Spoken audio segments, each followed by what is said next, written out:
just wanted to reintroduce myself. Depending on how you learned of this weekly call, you may have heard about it through Rebecca or Chris or myself, Jim Prusak, Dr. Schechter, maybe one of the TMS or Sarno Facebook groups. So to all of you, welcome. I see some faces and names that I recognize from previous calls, so welcome back. Jim is actually coming in right now, so it's good to see him. So thank you. And to reorient everybody, my name is Joe Christie.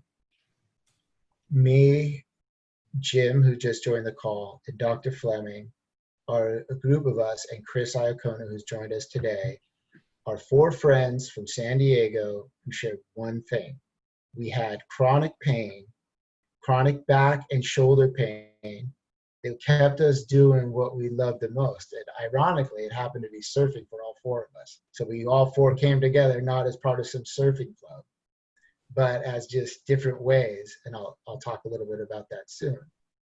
And what we are all dedicated to, and some of you on this call as well, and eventually all of us, is how to offer hope via completely new diagnosis and philosophy of treating chronic pain and disease.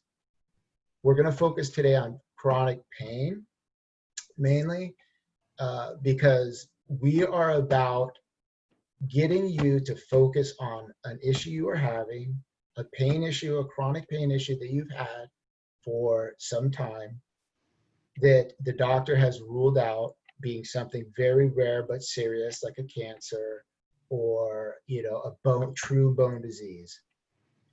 But nothing now else has worked for you to get rid of these things that aren't life-threatening, which is standard hundreds of different now diagnoses of chronic pain and disease that doesn't really get eliminated by the standard or traditional or alternative healthcare system, but is at best managed. And I think us 4 got to that point at one point in our lives. And I always say almost we hit rock bottom. We've been given these diagnoses. We weren't getting over them. They were restricting our life. They were scary. We didn't know what to do. We were like a duck in water, kicking our feet, trying to overcome these things. And in time, we learned initially about a doctor named Dr. John Sarno. We learned about his work. And for all of us, I believe, that work alone, understanding and getting some supportive resources, some some referrals that we trusted, we were able to make tremendous progress just by learning this fundamentally new and different way of approaching our health. And again, maybe because it was we hit rock bottom, we had no other choice.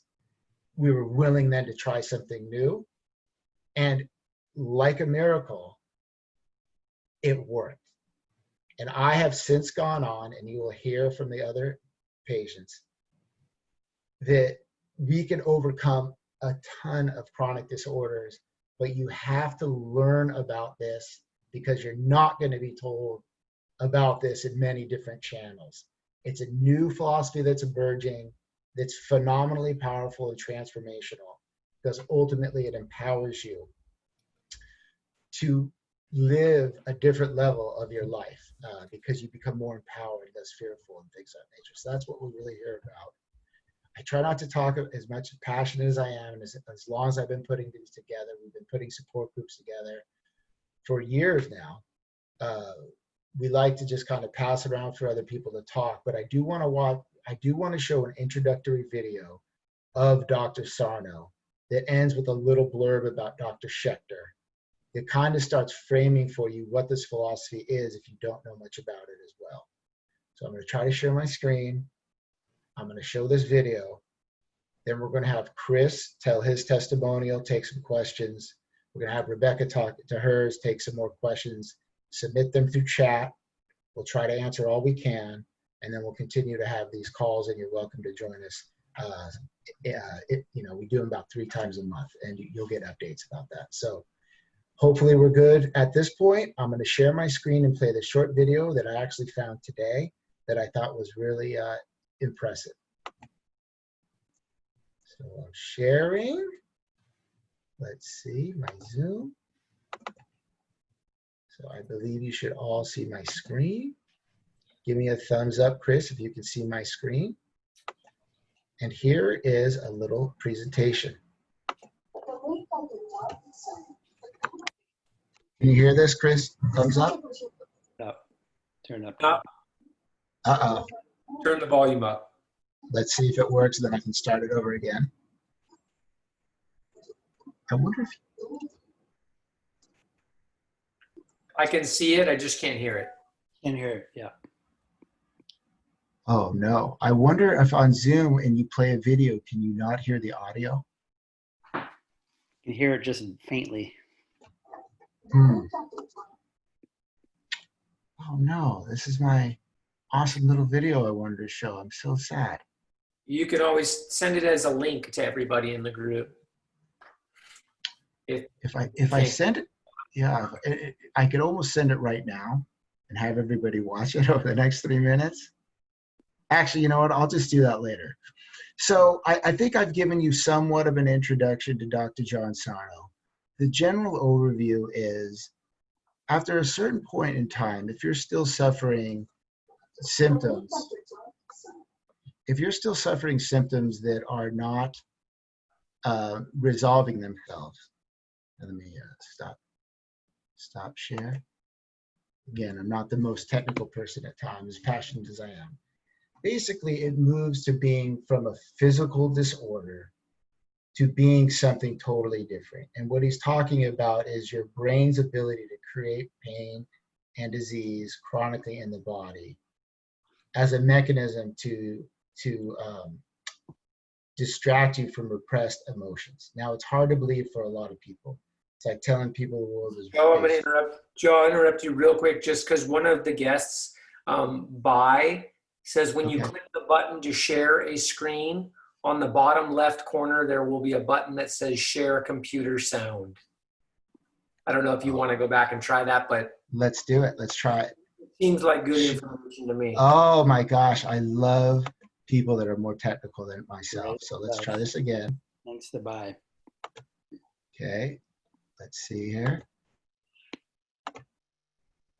Okay, let's see, and I'll need 2 thumbs up, Chris, from...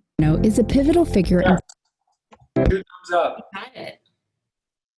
Thank you, bye. The late Dr. John E. Sarno is a pivotal figure in pain management. His controversial books on the psychological origins of chronic pain sold over 1 million copies, and he cured thousands of patients from chronic pain. This included celebrities such as Anne Bancroft, Larry David, and Howard Stern. Revered by some as a saint and dismissed by others, Dr. Sarno maintained that most non-traumatic instances of chronic pain, including back pain, gastrointestinal disorders, headaches, and fibromyalgia, are physical manifestations of deep-seated psychological anxieties.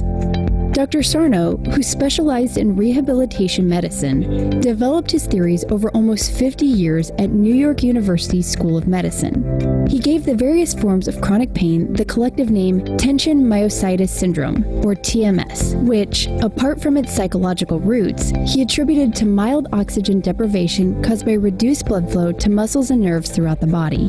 He said most of his patients improved simply by learning and thinking about the psychosomatic connection to pain, and that others recovered by journaling regularly and in some cases doing psychotherapy. During his time in practice, Dr. Sarno conducted 2 follow-up surveys of his patients to gauge the effectiveness of his treatment approach. The first, conducted in 1982, selected 177 patients at random, of which 76% reported being pain-free.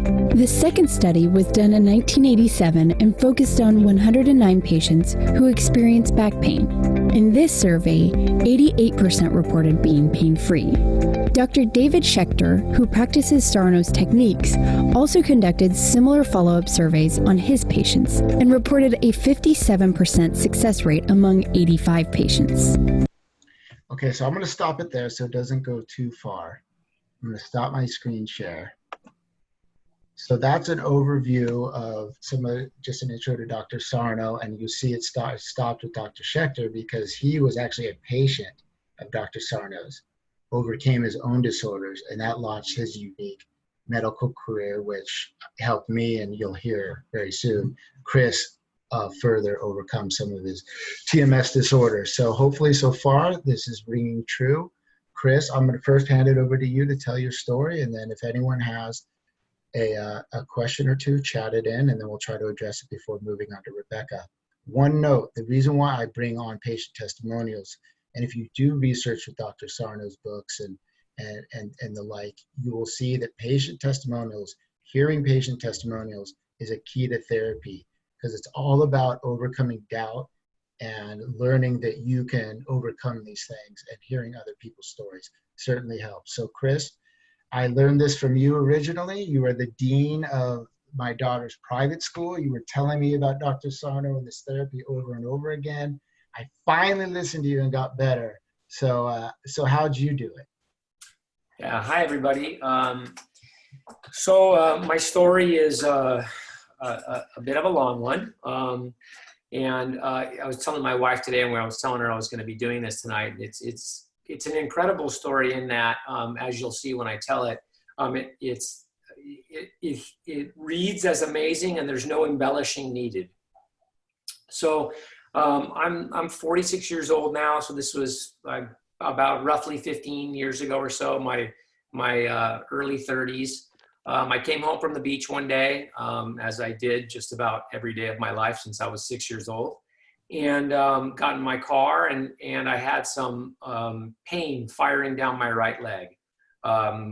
From my ankle to my knee, felt like it was on fire to a certain degree, and some pain in my right buttock. No accident happened at the beach that day. Just kind of a regular day at the beach. I was understandably alarmed, didn't know what it was, got home, took some Advil, whatever, went to bed, got up the next day, and pain was still there. At which point I became afraid. I had heard of sciatica and ruptured discs and all of that, and I had heard horror stories about people just having all kinds of problems and needing surgery and this and that, and I was freaked out. So I didn't do anything for 3, 4, 5, 6 days, took it real easy, and the pain kind of subsided a bit, but eventually came back. I ended up seeing a doctor, a friend of the family, actually, a friend of my daughter's was a neurosurgeon. I went and I talked to him at a soccer game one day, and he told me to come on in, and he told me that I had, he did an MRI on my back. He said that my discs did not look good. I had degenerative disc disease, and that there was some stenosis, and there was a subluxation, and yada, yada, yada. And he told me, give it 12 weeks. He gave me a whole list of things not to do, including all the things that I love to do. And, set me up with a physical therapist, and told me that if in 12 weeks of doing all of these things, the pain should go away. And if it doesn't, he's going to open me up and fix the problem. That's all I thought about for those 12 weeks, to be quite honest. Every single day, I feel like all I thought about was that pain. It drove me nuts. I was 32. I couldn't surf. I was freaking out. And I went through the 12 weeks, and the pain didn't go away. And so I saw the doctor, and I ended up having back surgery. He did a laminectomy on L5-S1. Surgery went fine by all accounts.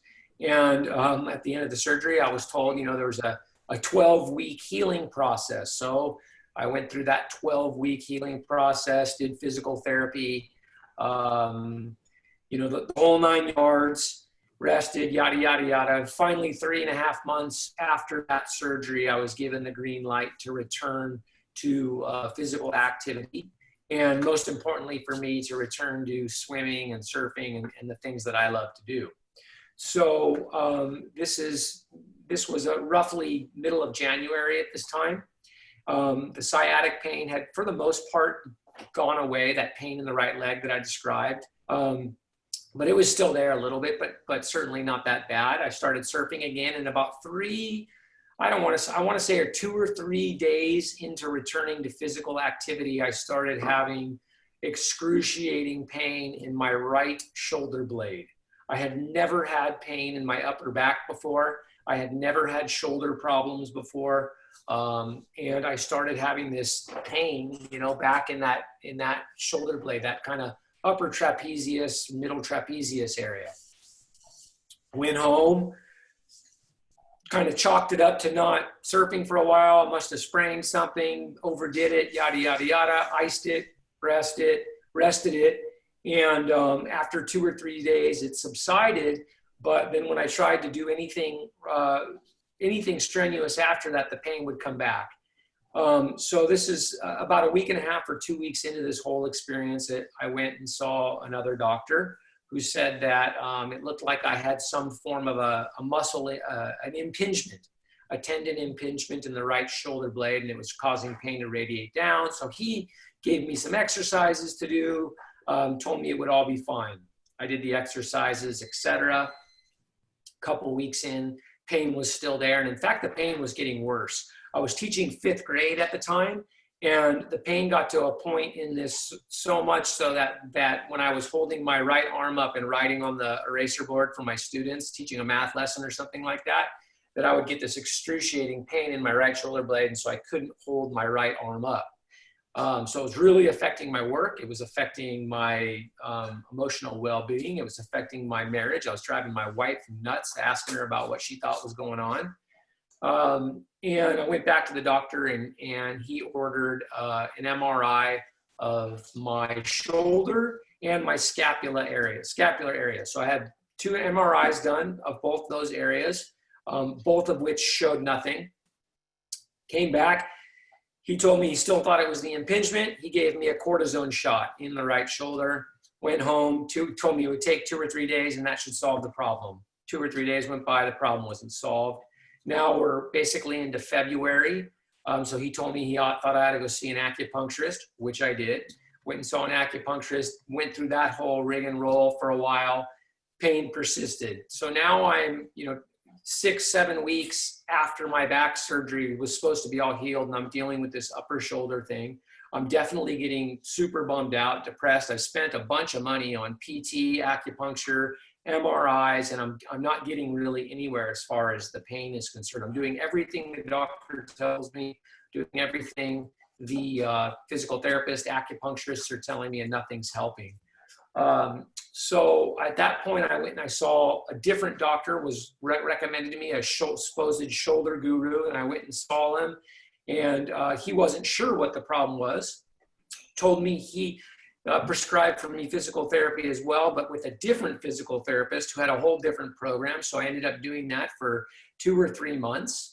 I would get a little bit better, and then I would start to return to the activities I like, and everything would come crashing down, and I'd be in excruciating pain all over again. Eventually, they thought that maybe there was something wrong with my neck, and so they ordered CAT scan and MRI of my neck, so I had both of those done, both of which came up showing nothing wrong with my neck, nothing wrong with my scapula. And I want to say for a moment that I'm 4 or 5 months into this now, and at this point, I'm like wishing that one of these MRIs would show something. I think I was at this point where if they had said, oh, look, there's a little tumor there, I probably would have done a little happy dance that at least someone knew why I was in so much pain. So that was kind of the mental state I was in at that point. It wasn't good. So this persisted for some time, changing physical therapists, getting a little bit better, and then boom, the pain comes crashing back. Eventually, I want to say 6 or 7 months into this, the same doctor ordered a bunch of neurological tests done on me.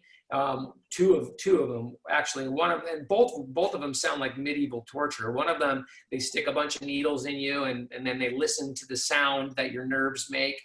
Because if the neurological message is not being transmitted properly in the nerve, if there's damage to a nerve, then the signal has an interrupted piece to it. And I'm not a doctor, so I'm explaining this horribly, but that's essentially what they did. Poked me with a bunch of needles. It hurt like heck, only to find out that my nerves were functioning just fine. Then they electrocuted me in about 30 different places up and down my arm and in my right pec and all through my back. And they give you a little electrical jolt, and they measure the speed in which the muscle contracts. So I did that, both of which came up with nothing. I was just this healthy 32-year-old. Everybody kept telling me, wow, you're a healthy 32-year-old. And meanwhile, my right shoulder and right arm was atrophying because I couldn't use it. I was getting really depressed. And, really spiraling, actually. At which point I went, and one of the neurologists who was doing this tests told me that he thought that there was a good chance that I had muscular dystrophy, which when you're 32 years old and a doctor looks at you and says, I think you might have muscular dystrophy, is a pretty terrifying thing to hear. So he ordered a bunch of tests to be done. And I remember, I'll never forget those 2 weeks of waiting for those tests to come back and just being scared shitless, excuse my language, just being terrified. Of course, those tests came back and turns out I didn't have muscular dystrophy. He told me to go see a different shoulder doctor, which I did. And that shoulder doctor looked at my right shoulder and said, oh, well, the problem is really simple. You have what's called MDI, multi-directional instability. Basically means my shoulder joint was loose, according to him. So he sent me to a whole nother set of physical therapists. I worked with them for almost 6 months. And then at the end of that 6 months of, 2 steps forward, 3 steps backward, I eventually went back in and the doctor said, none of this is working. And I'm about 1.5 years into all of this now. Actually more like 2 years if we count the back surgery. And that doctor finally said, the only way you're going to get better is to have shoulder surgery. And it's a big shoulder surgery. We need to basically reconstruct your entire capsule because your ligaments are loose. So they filleted me open right here, pulled everything back, went all the way down to the capsule, took all my ligaments, put pleats in them to tighten this shoulder capsule. The recovery from that surgery took a good solid year. It was a major, major operation. So I did all the recovery, did the physical therapy. I was like the perfect patient, did every single thing they told me. I was so excited that they had figured this out and that I was going to be back doing the things that I loved and that I was all better and all fixed. And I already know where this is going. So a year after all of this, when I'm like supposedly Superman again, and I can do all the things that I love, the pain came back. And it came back like 10 times stronger than it did before the surgeries. At which point I was super depressed, just in a really low place with it all. I had basically given up on Western medicine. I had given up on Eastern medicine. I just figured, oh, I'm just 33 or 34 at this point, and I won't be able to do the things I love, and so be it. Pain medicine will be my new friend. And at which point, a woman that I work with, who knew of my situation, sent me a book. And the book she sent me, of course, is Healing Back Pain by John Sarno. And it arrived on my desk at school, and it was in this manila folder. And she said, with a little note saying, maybe this will help. My honest to goodness first reaction in response to receiving a book called Healing Back Pain after all I had been through was to punch her in the face. I was like, how dare you? was how I honestly felt, like just so belittled.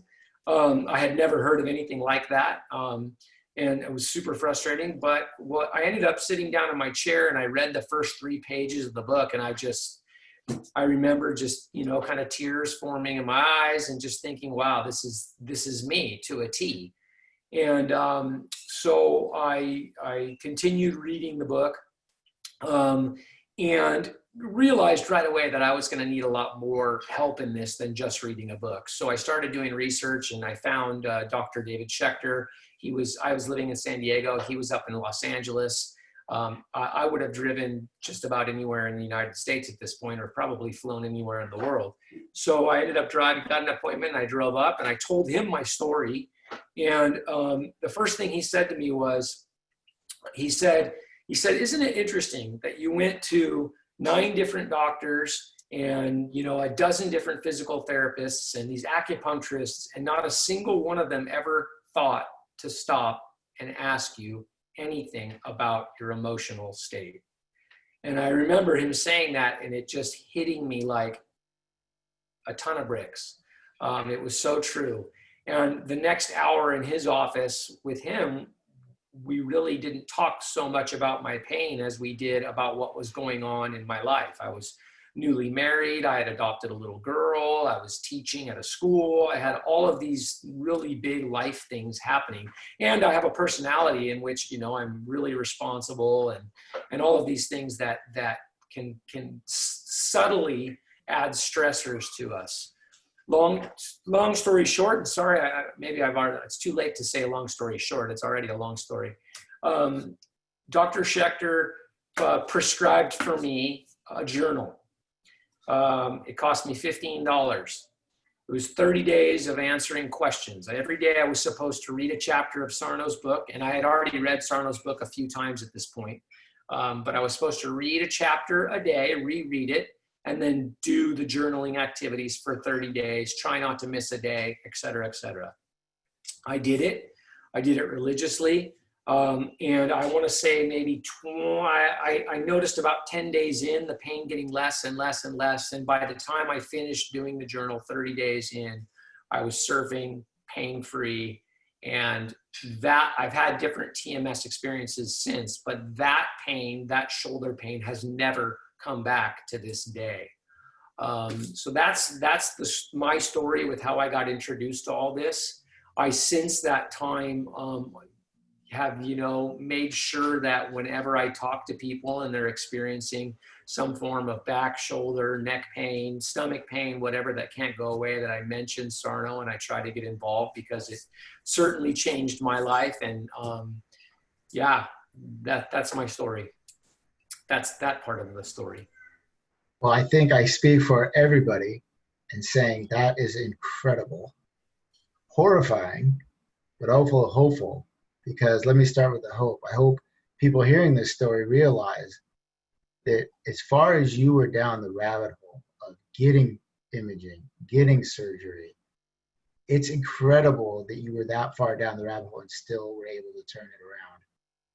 Because, you know, a lot of people, by the time they get surgery and get an MRI and see the imaging, they think, oh my gosh, I'm so far gone. It's imprinted so in their brain that I'm a lost cause.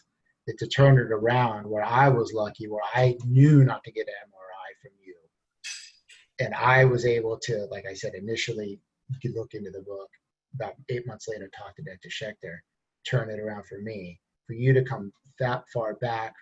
The other thing that stands out to me is how many, the litany of different tests they have and the litany of different ways to explain something about you physically that is inaccurate.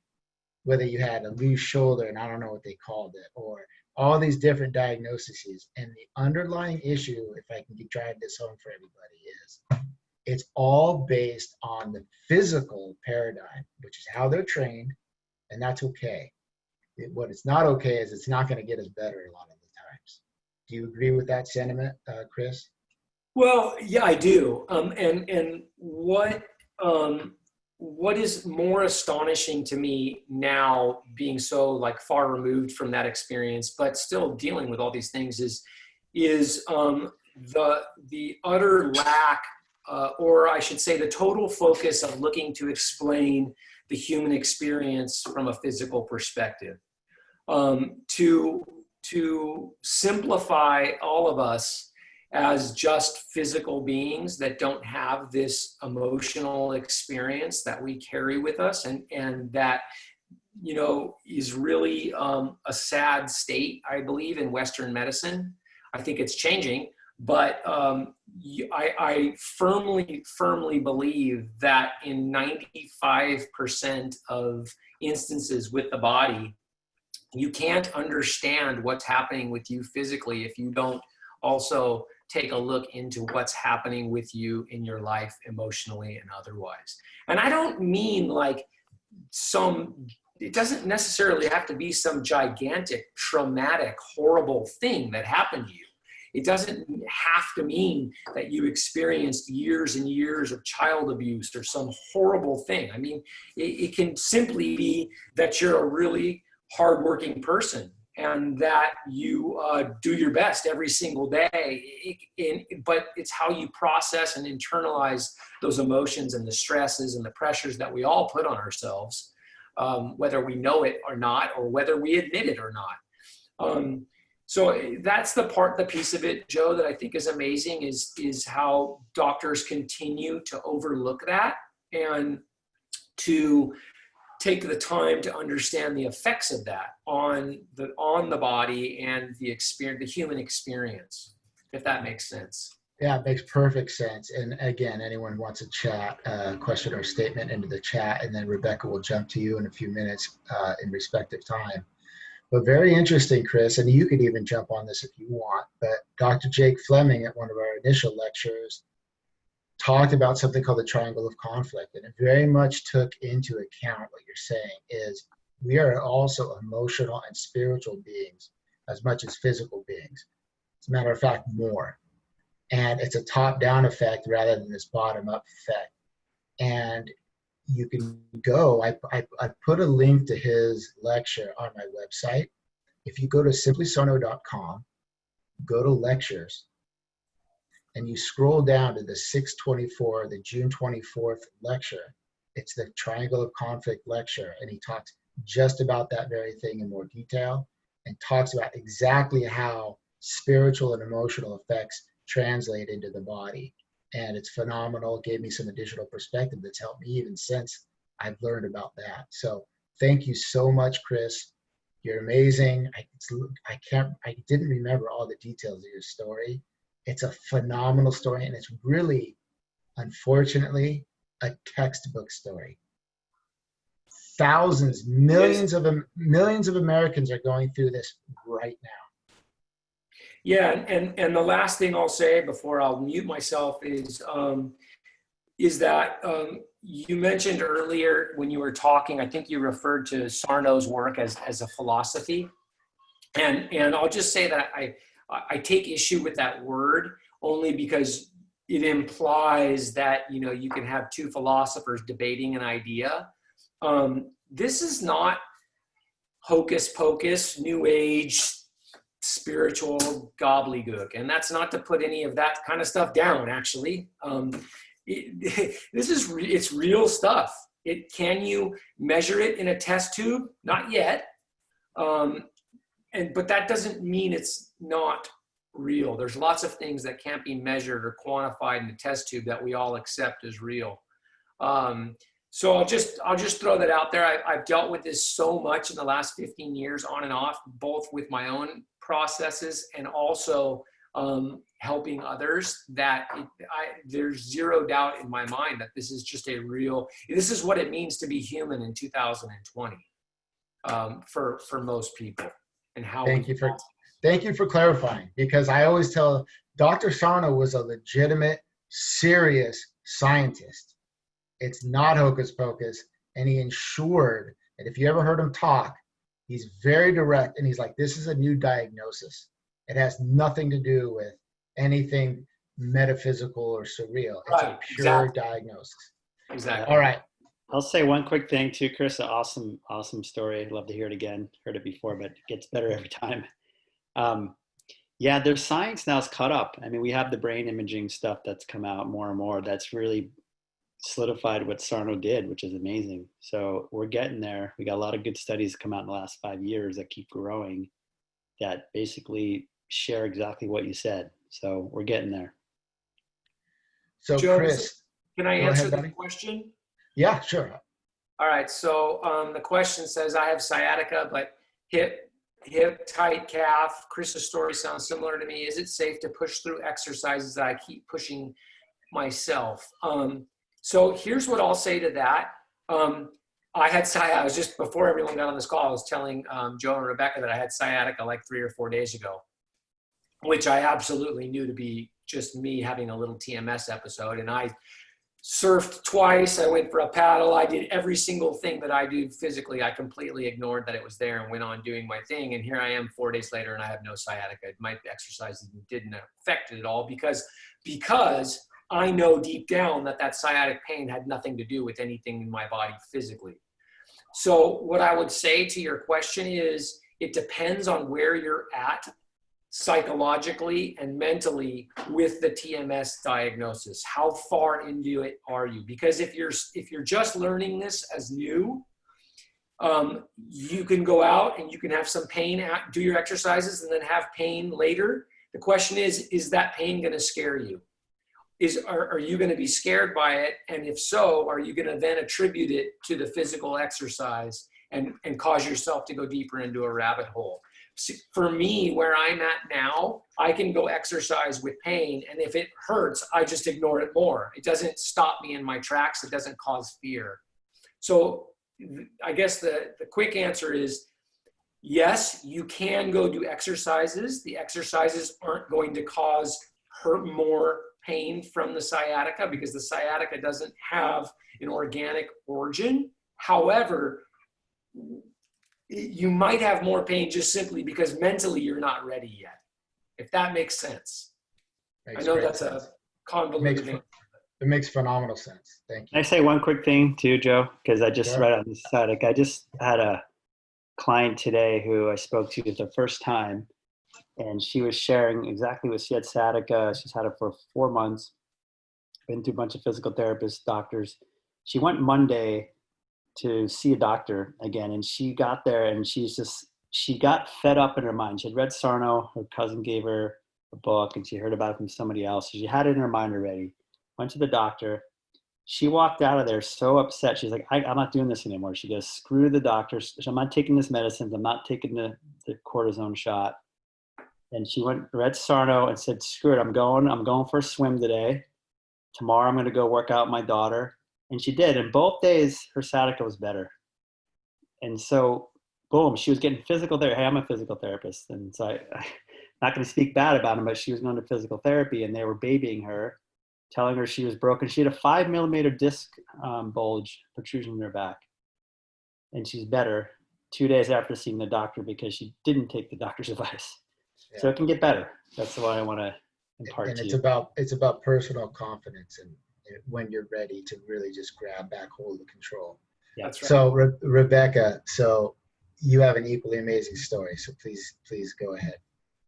You know, I want to say, Jim, sometimes it takes getting to that point where you're just done with the practitioners and that whole roller coaster of kind of giving your power away. Chris, I can relate to so much of your story, even though my symptoms were fairly different. So my recovery came from hearing somebody else's story. I had an absolute light bulb moment when I heard someone else's recovery story. So I really invite you tonight to open to that possibility that you can recover, and it can happen now. You know, you don't have to continue to go to doctor after doctor. It really is possible. So one thing, as I talk about my symptoms, I would also suggest you think, you know, what was happening emotionally and psychologically in my life at the time my symptoms started, because like Chris said, we're so trained to think physically. How did I move? What did I eat? But really the root of this is typically emotional and psychological. So for me, the onset of chronic fatigue syndrome came after a big T trauma. It was a really traumatic event. It was an assault that happened to me when I was abroad and I didn't really know anybody in the country. After that point, I got these 3 colds and my system completely crashed. I really felt like I had the flu 24/7. This actually went on for almost a decade. So at the time that the symptoms began, I was an active TV news reporter. I was working 50 to 60 hours a week. I was traveling the world. And then I went to this place where I literally could not leave the house. It took months to be able to gain the strength just to almost like relearn how to walk around the block. And I was just so weak. I couldn't sleep at all. Everything burned, like my brain, my limbs. I wasn't digesting food. Just so many brain fog. I couldn't remember the name of even a close friend. So my life became really small and I had to leave my career as a broadcast journalist. I could no longer support myself. And now in retrospect, I see how those stresses actually made the condition worse, even though at the time I really wasn't linking them. So kind of like Chris, I was focused on the physical cause. I actually think the event was so traumatic, I blacked it out to some extent. And all the doctors I went to, even integrative doctors, were just focused on labs. And what they kept coming up with was you have these very high titers of Epstein-Barr and all these viruses like mycoplasma.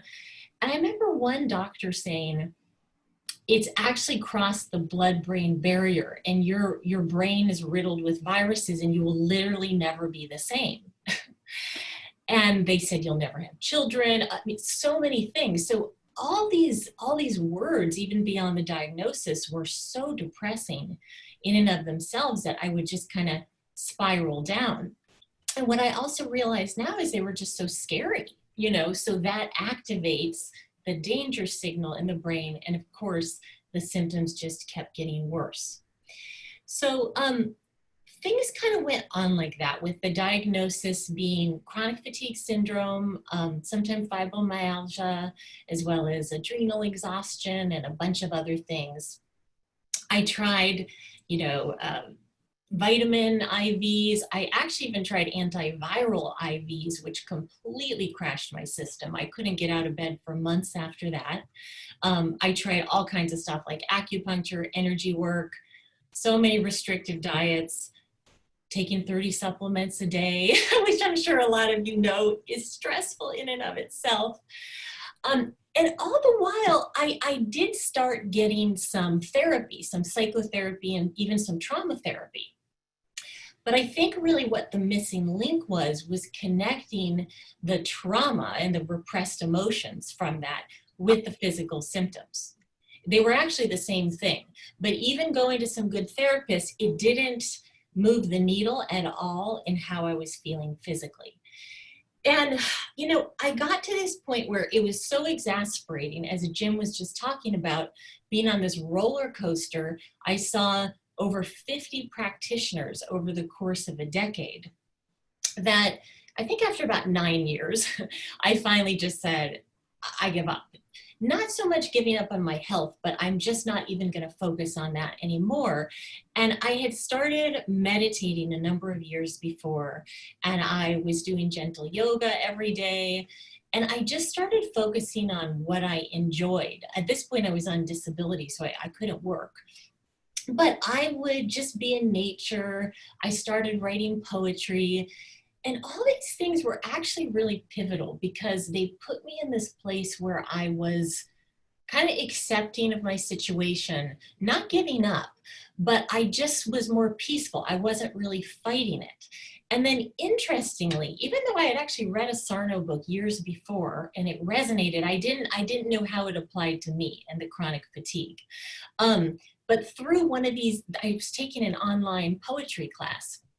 And I happened to meet a woman, and she said, oh, well, I had a really severe case of chronic fatigue syndrome, and I healed through this mind-body work. So we set up a conversation, and I remember this was in the winter of 2018, and I had such severe migraine headache, flu-like symptoms, dizziness, because these symptoms would kind of come and go over the years, but mostly come. And I said, I can probably just talk for a few minutes.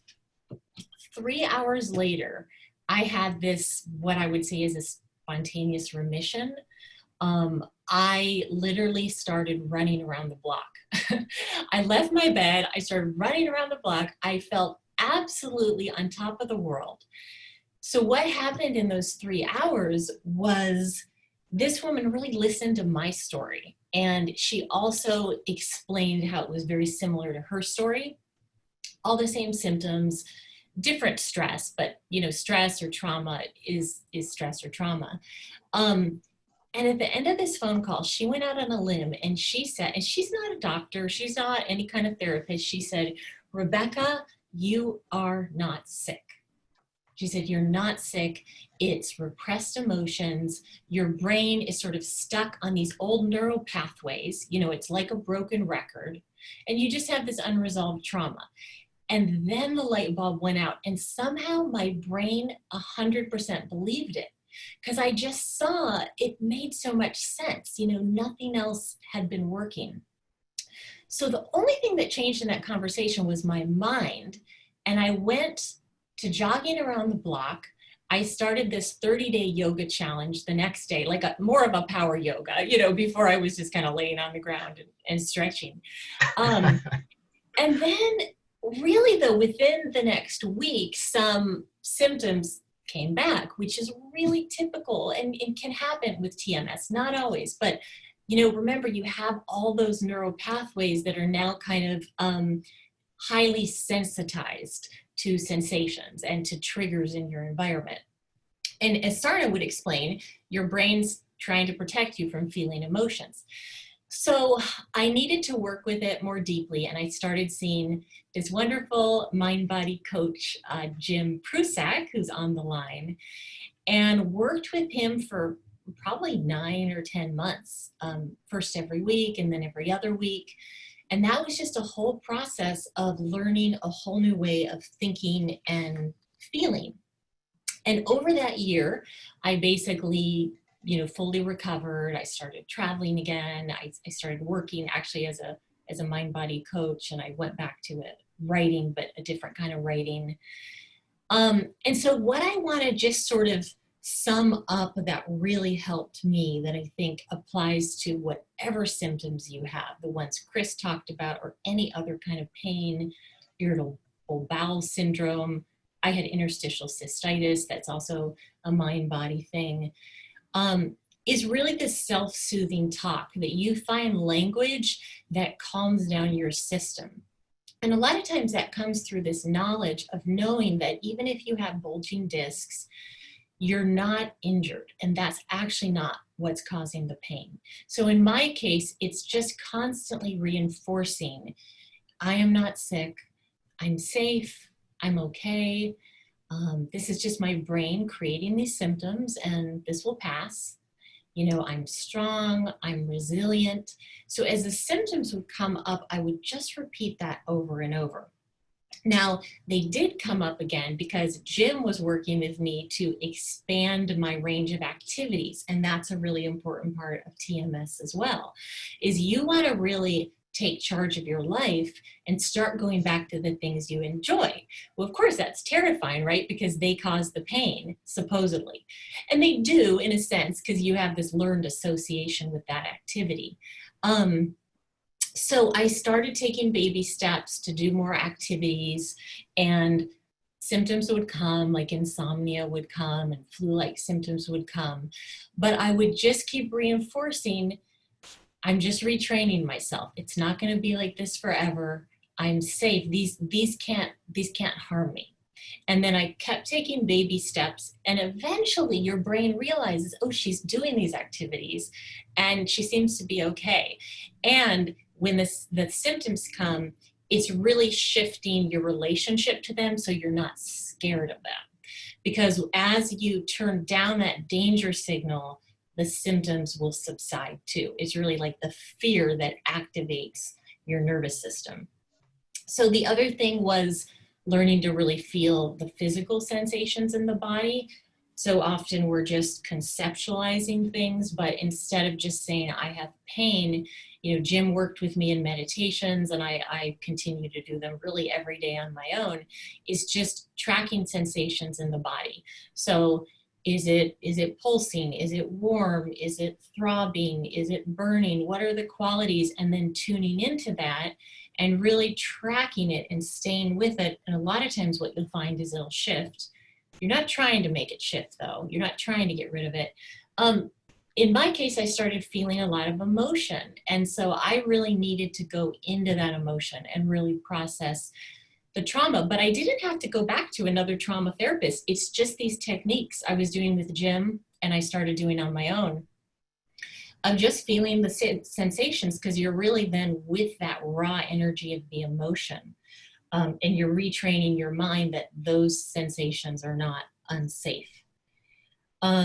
So just kind of in closing, I want to say that it can take dedication. Some people have a spontaneous recovery, and why not that be you. But if that doesn't happen, as we were talking at the beginning, like, don't give up. This can really take months or in my case, a year to really retool my system.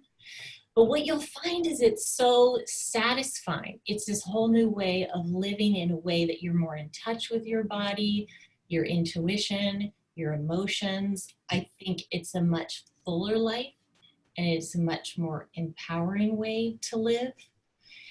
And also just focus on the things that you can control right now. So you may not be able to will away the symptoms right now, and that can kind of stress us out. But if we just reach for, what do I enjoy? Where can I find some enjoyment? Kind of turning my attention to things I enjoy, finding some mental and emotional relief, that can really go a long way.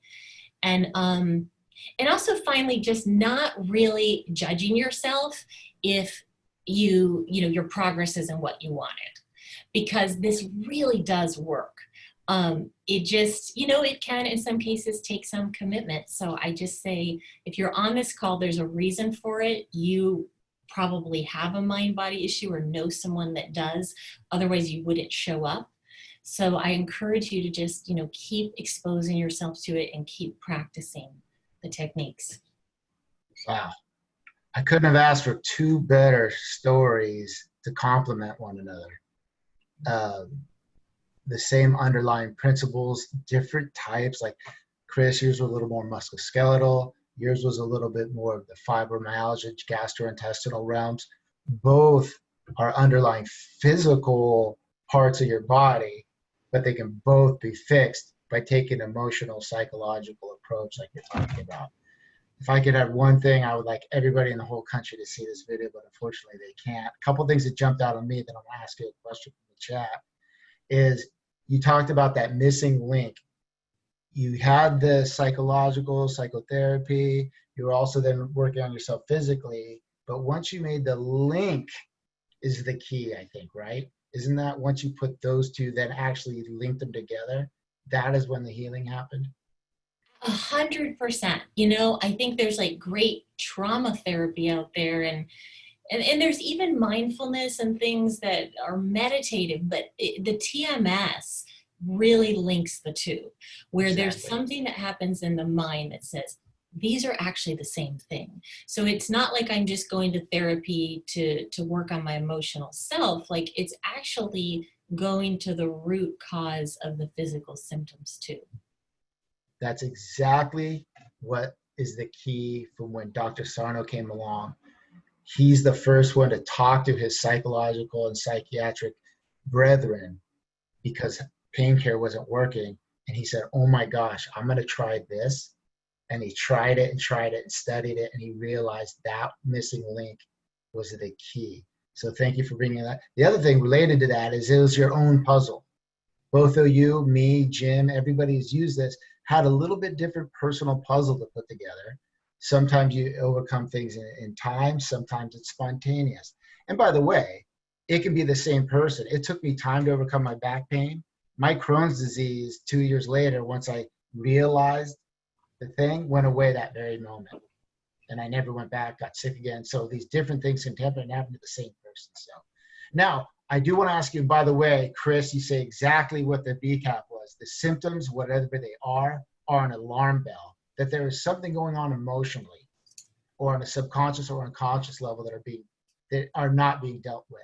So it's basically what Sarno, you were saying is when you have physical symptoms, don't think of your physical body. That's right. Think of your psychological, emotional being, that is the root of your issue. And that is what's so evolutionary about this concept. It's going from the world is flat to the world is round. And then everything will make sense for you once you really truly understand this. Now, Rebecca, go ahead, Chris. I want to add one thing to that thought about symptoms. And I thought of this when Rebecca was telling her story, which is a remarkable story, by the way, and very well explained. And that is when I'm working with people, the common question, and I think it's the thing that all of us feel, is when are the symptoms going to disappear? It's okay, I've read the book. Here I am at Simply Sarno. I believe you, Joe. I believe you, Chris. I believe you, Rebecca, but I'm still hurting. how come I come? And I experienced that too. And what I have found, what I tell myself and what I tell the people that I'm working with is that your symptoms will disappear when you stop caring about your symptoms, and not a second before. So as long as you're asking the question up to yourself about your symptoms, as long as you're thinking about those symptoms and wondering about those symptoms, you are going to have those symptoms. It's not until you just decide, I don't care about these symptoms anymore, and you just go about your life, then they will take care of themselves. They'll fizzle away. Jim, you've talked about that.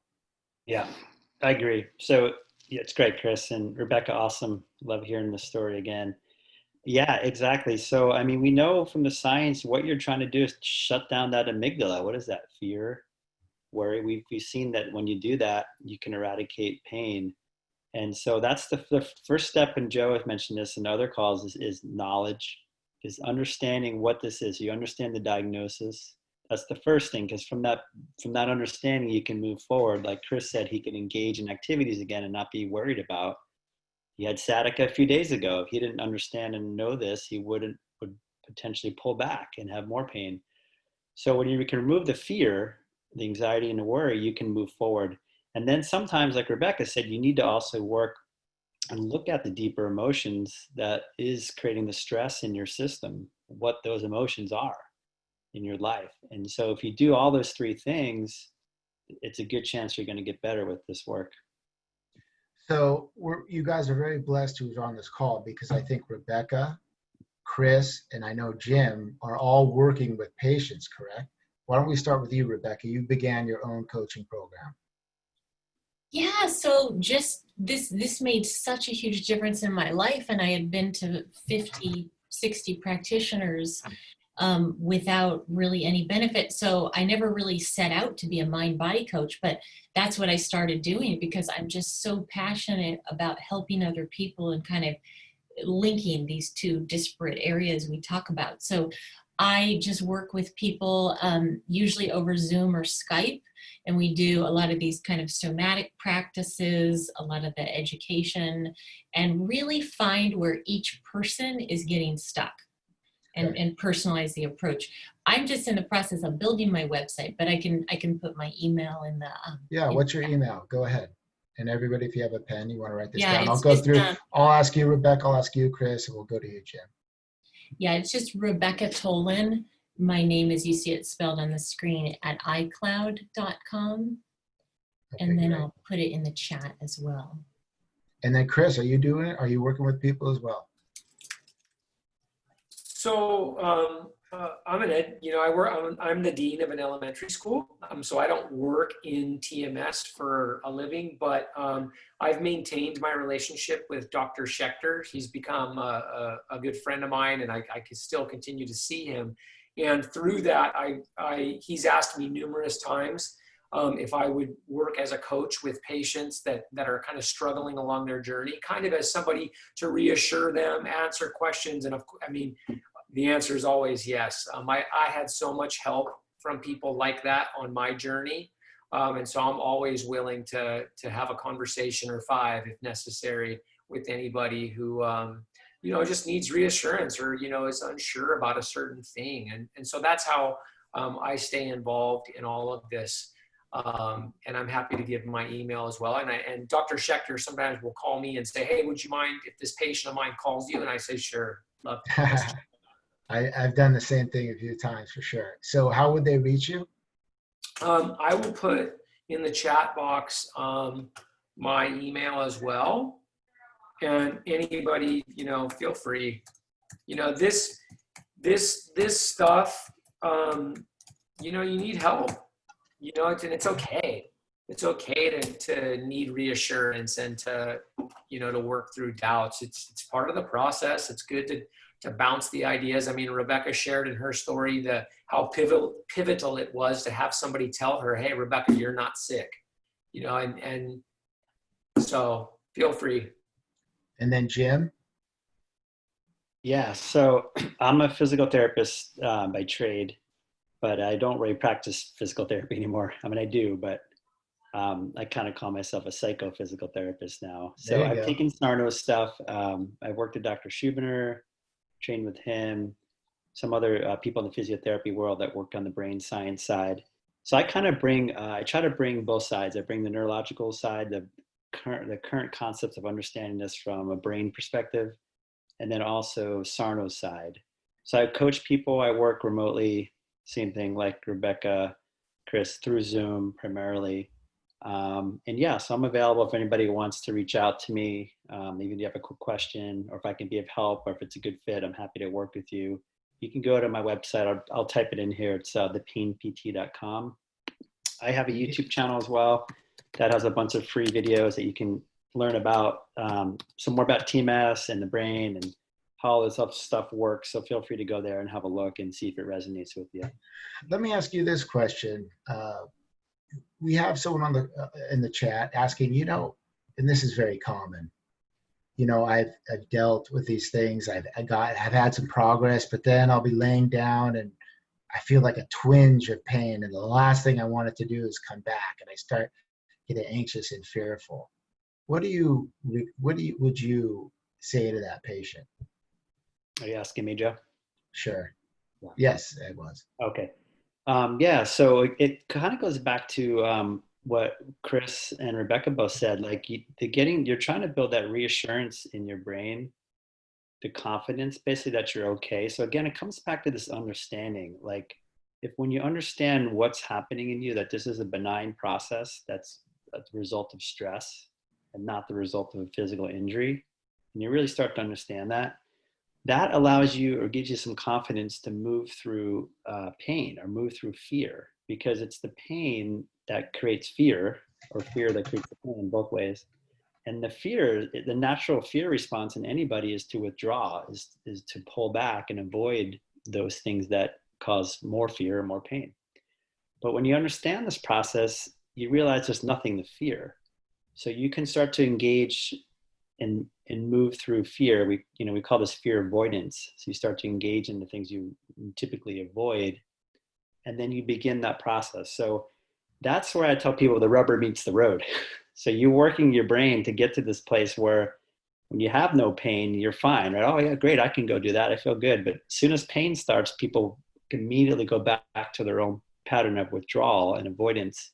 And that sets you back a little bit, because you want to move through that with the understanding that you're okay. And at the same time, you're also working on some of the other emotional things in your life, on the stressors and on the side. And that could be done through journaling, like Chris said, or through somatic work, like Rebecca teaches. I teach some of that as well. So there's different ways to do that sort of emotional work of expression, somatic expression in the body, verbal expression, talking. People go to psychotherapy, written expression, which is journaling, contemplation. So there's different ways to do that. But yeah, Joe, to answer your question, that's what I would do. You have to get over that fear. You got to move through the fear, because it's not real danger. It's not real danger. So go ahead. And don't wait. You can't wait until the fear is necessarily all the way gone. Because, that the way to prove to yourself that there's nothing to be afraid of is to feel the fear and do it anyway. That's right. You got to feel the fear. So that's where the somatic work comes in too. I know Rebecca works with that as well. Feeling what fear feels like in your body, and not being okay with that, and moving through it. It doesn't have to stop you. Yeah, that's in a nutshell is somatic work. Our next call, Jim, you're going to have to present on. I get a lot of questions about somatic work, because that is becoming a key feature of therapy. You don't necessarily need it, but it's helpful. And it might be, my point being is, if you don't know about somatic therapy today, you can't make progress. So, but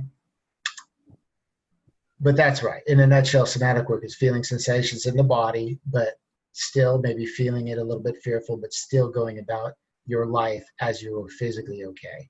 It's just an illusion, in a way to say it, I guess, in a certain way. So let's do our next call on somatic tracking, and I'll send that to everybody. So there we go. Somatic tracking has helped my clients immensely. So here's what we're going to do. We'll do our next call, maybe on somatic tracking. So I have everybody's email. I'll get these promotions out once I line everything up, or these invitations. and we'll go from there. You have people's contact information if you want to follow up with some additional questions, and we'll make some more progress. You can always contact me. You have my information already. The Simply Sarno emails you're getting is my email, so you can always reply to those. And just keep in touch, and we'll all move forward together, I think is the best way to put it. So your action item right now is believe in yourself again.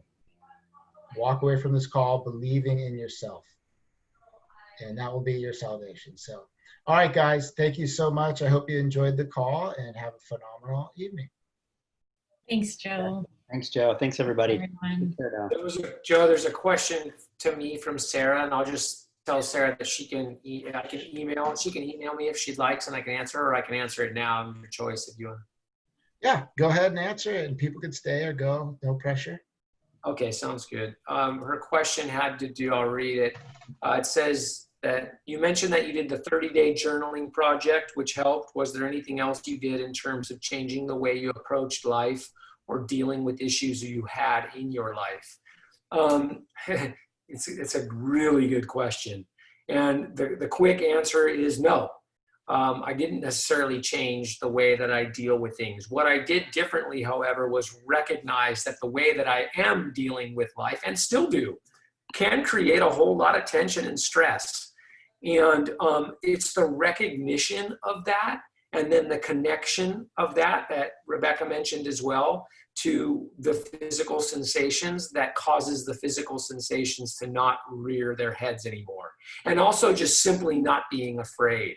I'll get a stab of pain here and there, but I don't bat an eye at it. It doesn't grasp my attention, and so it doesn't linger. If it did grasp my attention, it would linger. But the journaling, which I continue to do, and I actually just got finished teaching a class on, Dr. Schechter just developed a curriculum for middle school and high school students that I just piloted for him at a middle school. And it's all about journaling. And it's really just connecting and recognizing all of the stress and pressure that we create in our lives, and then understanding that it takes its toll on us and comes out in different ways.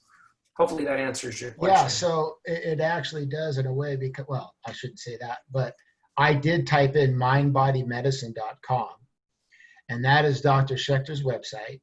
And Marion, I recommend you do this as well, for sure, is you go there and he sells his guided journal. And I did his guide. What's that?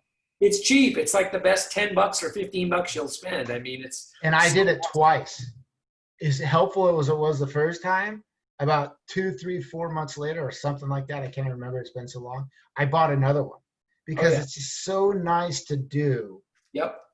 To just at night, instead of just freaking yourself out or worrying about what you're doing, right or wrong, and am I noticing my pain too much or am I not? You just start journaling, asking the questions, you write down these things, and it's a phenomenal resource, you know. And I also do talk about the 3 do's and don'ts that Sarno talks about in like the first or second page of Healing Back Pain. I use that also as my anchor. Every time I was feeling pain during the day, I'd be like, okay, I'm not going to think of myself physically injured. I'm going to do these 3 things, and I'm not going to do these 3 things. And you can find that in the first couple of pages of his book, Healing Back Pain. I actually made a daily reminder card in the program that I send out because I think it's so critical. So that, the guided journal, the 3 do's and don'ts, there we go. Marion's showing it right there. She can go back to that, make it your own. So it just grounds you in these things instead of just ruminating on them and trying to figure it out yourself like you're alone. Anchor yourself in the knowledge and repetition and repetition and repetition, and don't give up. And you should find a lot of progress. And I know, Joe, you're going to set up another session about this, but Jim has some really great somatic tracking videos on his YouTube channel. Oh, good. And also this Curable podcast, Tell Me About Your Pain, with Alan Gordon, who really, I think, coined somatic tracking. He's got a great podcast on it, which is kind of that piece if you're more drawn to like feeling the sensations in the body. Well, if everybody sticks with us, when that research comes out, which is not too long, we're going to have Alan Gordon on, or Schubiner, talk about their proven method of what they found in their study that they're not able to talk about yet. It's an incredible study. It's incredible how it came together. It involves some of the leading cognitive brain gurus in the world that just kind of came into this from like Harvard and stuff. So we have another I Healed My Pain Through Schumanners Unlearn Your Pain book. So it's all the same side of the coin or whatever it's called. So whatever works from you, it's all sprouting forth from Sarno's work. I sometimes get a little nervous about the neurological wiring aspect because people can go down the rabbit hole of thinking they have this hardwired brain now, and how do I change my wiring? Almost like it's back like a physical problem, like your spine. Just know that it's just a way to talk about how the brain can be changed, be believing on your own belief system. You can change your own wiring, and sometimes it can happen in an instant, like you did, Rebecca, me. So it's just a way to think about how you think, but it's not so hardwired where if you've had pain for 20 years, it's going to take all this time to unwire these hardwired things. It's all just how your belief system's built up, and they can change over time, or they can change rather quickly. So don't go too down the rabbit hole. Just to understand, it's another way of what Dr. Sarno says is your emotions are creating what's going on in your body, and then your beliefs change those wirings in any due amount of time. It's just another scientific way of actually saying it. So should we end there? Yeah, great, Joe. All right, we'll end there, guys. So thanks. Oh, I'm going to post this also, simplysarno.com. Go to the lectures. If you want to share this with anybody, go for it. I mean, I can't imagine how helpful this would be to more people that hear it. So thanks, guys. You guys are awesome. I really appreciate you lending your time. Thanks so much, Joe. And thanks, Bai, for your daughter giving us how to share video. I learned that, so thank you.